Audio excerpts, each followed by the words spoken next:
What a win. Welcome back to Street Scores. It's your boy Rico giving y'all that 2018 Week 7 review edition of Redskins Report. Here I analyze the team as a whole on both sides of the ball and also break down each player's performance in the game as well. It's time to get into this analysis. Let's get it.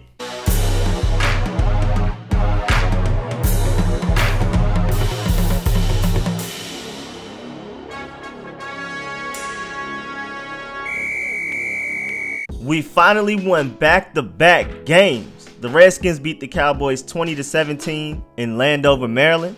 We are now 4-2 on the season, still sitting alone atop of the NFC East by at least a game and a half, and we are now 45-70-2 against the Cowboys all time. But y'all already know I'm about to hit y'all with these stats this entire episode. Same thing every time, but now it's time for the good, the bad, and the ugly. Starting with the offense, who converted 3 of his 12 third downs. Woo-wee, that's ugly. To hit y'all with some more random stats, after Week 7, our offense is now second in the NFL in average time of possession with 32 minutes 16 seconds per game, and tied for second in the NFL in interceptions thrown with only 2 total still. Shouts out to Alex Smith for that last one. And speaking of Alex Smith completed 14 of his 25 passes for a low 178 yards, 1 touchdown, and a season low 8 first downs, and 0 interceptions for a 91.8 passer rating. This was another game where he looked like the narrative that is being put out there about him, dink and dunking, playing it safe, and until he gets accustomed to this offense and has his receivers healthy, it might look like this quite often. He played in all of the offense's 60 snaps on the ground. He gained 16 yards on his 3 scrambles for no first downs, including the one where he ran out of bounds when he should have went down inbounds late in the game. But back to throwing wise, he had another low, but not terrible 7.12 yards per attempt average. He also had a new season low 56% completion rate. Dark day, especially with that overthrow to a wide open Jeremy Sprinkle in the end zone. But with him not having Chris Thompson and his 2 top wide receiver targets in Jamison Crowder and Paul Richardson, and with him not being accustomed to the playbook and the offense yet, I'm not surprised by these results. But I personally don't feel that this is the Alex Smith we will always have. Alex Smith was in his 5th year with Kansas City and Andy Reid when he had that great year last year. He's only 7 games in with Jay Gruden with barely any preseason experience. Even though he's Harvard smart, he still has to learn the playbook, get comfortable with Jay's play calling, and gain chemistry with his receivers to where he knows where they are even when he doesn't look at them. When Alex Smith gets that, this offense will be diddly. Facts. Overall, below average game from Alex Smith, but he didn't have a lot of weapons, so I expected this, especially against the best, or at the very least second best defense Alex Smith has faced against all year. But at least the offensive line blocked well for him, and speaking of the offensive line, probably the best blocking day from this offensive line overall all season. Pass pro and run blocking was great. The offensive line allowed the Redskins to rush for 130 yards with a 1.88 yards before contact per attempt. The offensive line also only allowed Alex Smith to be pressured on 10 of his 29 dropbacks for a 34.5% rate, with 3 of the pressures being credited to him and not the offensive line. The lone Alex Smith sack was not at the fault of the offensive line, and the O-line did not commit a single penalty. Also, every offensive lineman played in every offensive snap, which is great news for us. They are banged up, but at least they aren't out. But let's get into each individual lineman, going from left to right. Trent Williams finally looked like the all-pro we used to know, and he picked probably the best defensive line the Redskins have faced all season to do it, which just shows how much his injuries have been hampering him. He only allowed 1 QB pressure. He wasn't 100% Trent Williams, but it's the closest he's gotten since his great performance against the Cardinals Week 1. Pro Football Focus gave him the highest grade on the Redskins offense on Sunday. Sean Laval is back. I know most people don't like him, but I look at it like this. Chase Roulier is way better at center than left guard, and with Laval out, Tony Bergstrom can only play center, so Roulier has to move to left guard, which is something he is far less comfortable with. With Laval healthy, Roulier can be at his best. Laval still played like Laval to an extent, allowing a team-high 3 pressures and allowing one of the only 2 Alex Smith hits, and Pro Football Focus gave him the lowest grade of any Redskins offensive player with a sad 47.7 score, but I'm just glad that him being there allows Roulier to be great. Also, Laval was pretty decent with run blocking. He's not terrible out there, y'all. Second year, Chase Roulier had his best game since week 1, and it makes sense because this is the first time he's been in at center since week 3. He only allowed 1 pressure, which was a hurry, but other than that, he blocked well in both run game and passing game. Brandon Sheriff, even while hurt, had the kind of game you'd expect from him. Good to great. He didn't allow any pressures, and he blocked very well in the run game as usual. He also had a very pivotal block on the Redskins' only offensive touchdown on the day on that Capri Bibbs screen pass that went for a touchdown. He got up to the second level and moved people out of the way. On seeing how big he is, they probably just moved out the way. Morgan Moses had a pretty good game. He allowed 2 pressures, with one of them being a hit and the other one being a hurry, but he did a pretty good job of limiting DeMarcus Lawrence's effectiveness for much of the game. Ty Nsekhe and Tony Bergstrom only played in special teams, which is what we want, unless Nsekhe is coming in as a 6th offensive lineman, and Jerron Christian and Casey Dunn were inactive. Now on to the running backs. I can't say enough about Adrian Peterson. He played in 34 snaps, and we got another big game out of him. The Redskins will be lost without him. He's not as hurt as he was last week, but he's still pretty hurt. Definitely playing in pain. And yet, he still rushed for 99 yards and 6 first downs on 24 carries for a 4.13 yards per carry average against one of the best run-stopping teams in the NFL. This is the 2nd straight week he has ran through a top 5 rush defense. He has now rushed for at least 95 yards 4 times this season, which leads the league even though the Redskins have already had a bye week and most teams haven't. Peterson also tied a season high with 7 missed tackles and had 55 yards after contact. Grown man yards. He also caught one of his 2 targets for 8 yards. The Capri Bibbs played in 23 snaps, breakout game for him. He is in for the injured Chris Thompson, and he is filling that role nicely. He caught 4 of his 5 targets for 43 receiving yards, 2 first downs, and a touchdown. His 23-yard screen touchdown was the 2nd longest Redskins play of the game.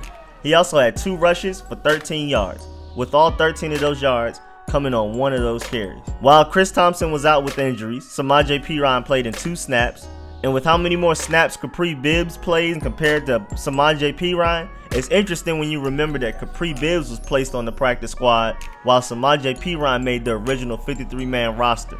And I'm assuming that this is because Samaje is 2 years removed from being a 4th round pick, and he is more likely to get picked up by another team from the Redskins practice squad than Capri Bibbs, who clearly was never scooped up by another team. Now to the tight ends. Jordan Reed played in 41 snaps and was barely used again. He had 2 receptions for 43 yards, tied for the most of the team. One of his receptions was the longest Redskins play of the game, a 27-yarder on 3rd and 8, which led to 3 points later on, and was one of the most important plays of the game. I know the Redskins like to use him as a distraction, but it's inexcusable that he's one of the best receiving tight ends in football, if not the best, and isn't getting more than 4 targets in any given game. He's too fast and route savvy for linebackers and too big for defensive backs. He is a one-on-one nightmare. He needs more touches. 34 years old, Vernon Davis played in 27 snaps. He was technically never targeted. His only target was negated by a Josh Doctson offensive pass interference penalty, but he only ran 5 routes. He was primarily used as a blocker, which he was pretty good at against the Cowboys, but still, he, along with Jordan Reed, definitely need more targets, especially with CT, Jamison Crowder, and Paul Richardson out. Second year Jeremy Sprinkle played in 19 snaps. He blocked on 14 of them, with 13 of them being run blocking plays. But he even got wide open in the end zone, and Alex Smith overthrew him. So sad. And another sad moment for Sprinkle was his holding penalty on a 21-yard rush. This was his first hold of his career, which consists of 457 snaps. So I can't be too mad at him. But get it together. The wide receivers had a weird day overall. Josh Doctson played in 57 snaps and caught 3 of his team-high 6 targets for a sad season best of 42 yards and 2 first downs. With Jamison Crowder and Paul Richardson out, Josh Doctson had his best game of the year, mostly because Alex Smith finally began to throw it to him even when he was not completely open, letting him make a play. Josh Doctson is bad at separating, but he is good at high-pointing a ball and boxing out defensive backs on catches. Alex Smith finally took some chances on him, and it began to pay off. Hopefully this game leads to bigger things for the ex-first round pick. Also, Josh Doctson had an offensive pass interference, so he's got to tighten that up. Maurice Harris played in 36 snaps and caught 3 passes for 22 yards. Not a big game from him, but at least he gained the first down on one of his catches. Michael Floyd played in 30 snaps. That's a lot for him. Hasn't played that many since 2016. He was targeted 3 times, and they all came in the final possession of the first half. He caught the first one for a 20-yard first down, and then he didn't get both of his feet in bounds for the next one. And then he had the rare, easy chance to catch a Hail Mary in the back of the end zone. It hit his chest, and he dropped the easy catch. I was sick when I saw that. Brian Quick played in 31 snaps, which is a lot for him, and yet he was not targeted even once. Jehu Chesson only played on special teams. Jamison Crowder and Paul Richardson were both out, as I previously mentioned. Overall, the offense had a lackluster day, typical of 2018. Great run game, average to below average passing game. Alex Smith had a below average day and either overthrew receivers or hit receivers, and they didn't catch it at times. Not on the same page yet, but there were several receiver injuries for a QB new to the franchise, so it makes sense. The offensive line had a great game, kept Alex Smith clean, and gave Adrian Peterson room to make plays, and the tight ends were underutilized. The offense still struggles to score in the second half, more specifically in the third quarter. We need Steph Curry to come help us or something. The offense had a total of 15 first downs, 305 yards, 0 turnovers, 1 touchdown, and a decent 30 minutes, 55 seconds time of possession. The offense was stale overall, but the defense stepped up big. Overall, the defense played probably its best game of the season. The Redskins allowed the Cowboys to score 1 touchdown on their lone red zone trip, but they only allowed one of the nation's best rushing attacks to gain 73 yards, 1 rushing touchdown by Dak Prescott, and 6 rushing first downs. They allowed 273 passing yards, 1 passing touchdown, and 10 passing first downs, with a lot of them coming from the Cowboys' 2-minute offense where the defense plays bend but don't break defense, easily allowing yards and first downs, as long as they don't give up the big score. They also only allowed 5 of the Cowboys' 14 third downs to be converted.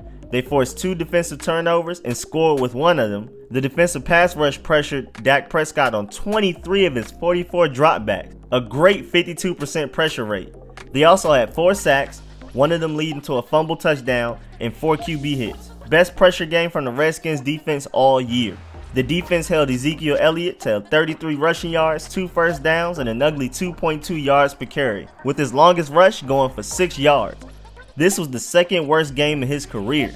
The Redskins defense has now held David Johnson, Marlon Mack, Alvin Kamara, Christian McCaffrey, and Ezekiel Elliott to a total of 148 yards rushing, 3.08 yards per carry, and only 1 touchdown, which came from David Johnson in garbage time. Also, after this great performance, the Redskins defense is now 3rd in the NFL in forced fumbles with 9, 4th in turnover margin with +6, 3rd in the NFL in rushing yards allowed per game with 87.3, 7th in the NFL in points per game allowed with 20.2, 5th in the NFL in yards allowed per game with 325.7, and 7th in the NFL in yards allowed per play with 5.43. Now let's talk about these trenches. Rookie Alabama Daron Payne had a great game in 54 snaps. We already know what he does run stuffing wise, but he's also contributing to the pass rush. In the run game, he had 4 tackles, and all of them were on Ezekiel Elliott rushing plays. Zeke only gained a total of 8 yards on those runs. In the passing game, Payne also had 2 pressures, a hurry, and a hit. He also got his first career pass defense. Great game from him. The Bama duo is proven to be deadly, and it's just so early. Second-year Alabama Jonathan Allen played in 54 snaps and bounced back with a great game. He led all defensive linemen with 4 QB pressures, 3 of them being hurries, and the 4th being his 3rd sack of the season. Jonathan Allen also helped Zach Brown with a Zeke 1-yard loss, but his most impactful play was probably the holding penalty he drew on high expectations rookie Connor Williams. Instead of the Cowboys gaining 16 yards on a 3rd down conversion, the Cowboys went back 10 yards, and then the following play was the sack fumble for the touchdown. Great game from Jonathan Allen.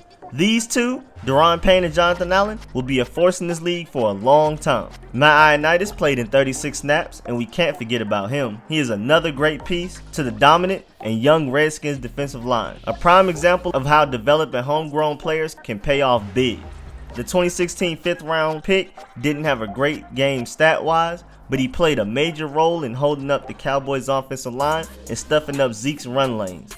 He only had 1 tackle, which was when he tackled Zeke for a 1-yard gain. Tim Settle only played in 1 snap, and Caleb Brantley was inactive as usual. Now to these outside linebackers. Ryan Kerrigan played in 49 snaps and had his best game of the season, without a doubt. He had a season-high 5 total tackles, a season-high 6 pressures, a season-high 2 sacks, and also had a pass defense. His second sack of the game was probably the Redskins' biggest play of the day, the sack fumble that was recovered for a touchdown by Preston Smith. He had a monster game, and Pro Football Focus felt like it was the best game of his career, giving him a career-high 91.6 grade. Preston Smith played in 49 snaps and also had the best game of the season by far from him. He had a career-high tying 7 QB pressures, with one of them being a hit. He led the team in pressures for the game. He also drew a holding penalty from Pro Bowl Tyron Smith on a 3rd down conversion. Big play. He also recovered the Ryan Kerrigan sack fumble for a touchdown. Pernell McPhee played in 18 snaps but didn't record any stat or QB pressure. He did have 1 pressure, but it was negated by a holding penalty, so the play technically never happened. His only real impact was forcing a Lael Collins holding penalty that negated a 15-yard Dak Prescott run. Ryan Anderson, on the other hand, played in 16 snaps and had a career day. He had a career-high 5 QB pressures, a QB hit, and got his 2nd sack of his career. He did all of this in just 11 pass rushes. That is crazy. If he can keep that up, we've got magic on this team. But on to the off-ball linebacker group. They had a good day overall. Mason Foster played in 66 snaps and tied with Zach Brown for total tackles with 9. He allowed 3 receptions for 17 yards and no first downs. Great tackling game from him and good coverage game. He pass rushed on 12 snaps but didn't generate any pressure. But he played very well. One of his best games of the season. Zach Brown played in 35 snaps and had a great day. With 31 fewer snaps than Mason Foster, Zach Brown led the team in solo tackles and tied Mason Foster in total tackles with 9. And in just 4 pass rushing snaps, he recorded a season-high 2 pressures, with one of them being a hit. He had 1 play where he came in and leveled an offensive lineman flat on his back and then made the tackle for loss on Zeke. That play is on repeat for me. Things like that just shouldn't happen. Josh Harvey-Clemens played in 31 snaps and in 24 coverage snaps allowed none of his targets to be caught, including a pass defensed on a fade route into the corner of the end zone. Great day in coverage from him. All you can ask for. He only had 1 tackle, and he also missed a tackle and committed a holding penalty. So there's still room for improvement. Zach Vigil only played on special teams, and the high potential Sean Dion Hamilton was inactive as usual. Now the cornerbacks. Quentin Dunbar was hurt, so the others had to step up. Josh Norman had a decent day. He allowed 5 of his 6 targets to be caught for 63 yards and 2 first downs. He led all DBs in solo tackles with 5. He also forced a fumble for a 2nd straight week, but this time it was recovered by the offense. He also had a holding penalty that was declined, but overall, he had a good day. Fabian Moreau played in 58 snaps. He allowed 3 of his 5 targets to be caught for a season-worst 45 yards. 2 of his 4 tackles were made on receptions he allowed. He also sprained his ankle on the last drive of the game, so it's looking dark for our cornerback group heading into next week against OBJ and Evan Ingram. Rookie Greg Stroman stepped in to replace Quentin Dunbar on the outside. He played in 54 snaps, which is by far his career most. He allowed 4 of his 7 targets to be caught for 69 yards and a touchdown. Other than the 49-yard touchdown allowed to a fellow rookie Michael Gallup, where he got juked out and burnt, he actually covered pretty well. He also had 4 tackles with 3 of them being solos, but I'm still worried about him going forward. Danny Johnson played in 3 snaps and was bad during those snaps. He left receivers open, and luckily he only gave up a 6-yard first down. But he finally got his first career tackle. Adonis Alexander only played in special teams, which is new. He has been inactive every game until this one, and Quentin Dunbar was out with an injury. They say it may be nerve damage, but we'll find out more about it soon and how long he will be out. Now the safeties. They had a pretty good day overall. DJ Swearinger played in all of the Redskins' 66 defensive snaps and had a great game, especially in the first half. He allowed his lone target to be caught for 4 yards, and he stopped it from converting a 3rd down. Also, DJ Swearinger forced a Dak Prescott fumble on a 4th and 1 sneak. Fumbles on QB sneaks are rare, especially when they tuck the ball in and don't reach it out. DJ just simply went and took it. This was his 2nd straight game forcing a fumble. He had 4 tackles, with 3 of them being solos. Pro Football Focus has him as the highest rated safety in the NFL through the first 7 weeks. Meanwhile, 2nd-year Monte Nicholson, who also played in all 66 snaps, had a bad game. He allowed both of his targets to be caught for 33 yards and 2 first downs. If they needed a first down, they threw it towards Monte. One of them was a 4th and 13. Ouch. He had a season low in tackles with 2. Both of them came on those receptions he allowed. Bad game. I don't know what happened to 2017, Monte. DeShazer Everett played in 4 defensive snaps and did not allow his lone target to be caught. Kenny Ladler only played on special teams, and Troy Apke was still out with an injury. Overall, the defense played a great game. They carried the offense to a win. Backpack mode. The defensive line dominated, held Zeke to his 2nd worst game ever, and also pressured Dak on more than half of his dropbacks. That's insane. The outside linebackers, outside of Pernell McPhee, all had their best games this season. The off-ball linebackers played very well, all 3 of them. The corners did well enough to win the game, but it wasn't great. And the safeties had a very good day other than Monte Nicholson. Great job at causing turnovers and even scoring a touchdown defense. Now Dustin Hopkins, he made both of his field goals, 21 and 25 yarders, and he made both of his extra points, which actually goes a long way nowadays. In the kickoff game, 4 of his kicks went for touchbacks and the other one was returned to the 26-yard line. Good game. Tress Way had a great day other than that last punt. His punt average of 37.8 was low and looks bad from the outside, but he plays to pin teams, not kick it as far as possible. Following Tress Way punts, the Cowboys had drives that started at the 11, 15, 15, 16, 17, and 36. Which was the last one that I know he wished he could have redone. That's a good game. Tress Way is one of 3 punters in the league to not kick a touchback, but none of the other punters have pinned their opponents within the 20-yard line as many times as Tress Way. So where it matters, Tress Way is the best punter in the league so far this year. But that's it for this episode. Thanks for the view. What a win. The offense ran the ball well and leaned on the defense and special teams to win a big division game against Dallas. One of our strengths, the offensive line, finally played like one of our best offensive groups. Alex Smith had another stale day with Jamison Crowder, Paul Richardson, and Chris Thompson out with injuries. Adrian Peterson had another amazing game. The defense stepped up big. This was their game. How do y'all feel about this nail-biting win against the Cowboys? Do y'all feel like the Redskins may finally string together 3 straight wins? Who was your favorite player on Sunday? Who was your most disappointing player on Sunday? Let me know in the comments. Be heard. And make sure y'all Dolemite fake punch that like button, favorite, subscribe, I'll subscribe back, and most importantly, comment and share. And again, thank y'all for the support. I'll catch y'all later. I'm out.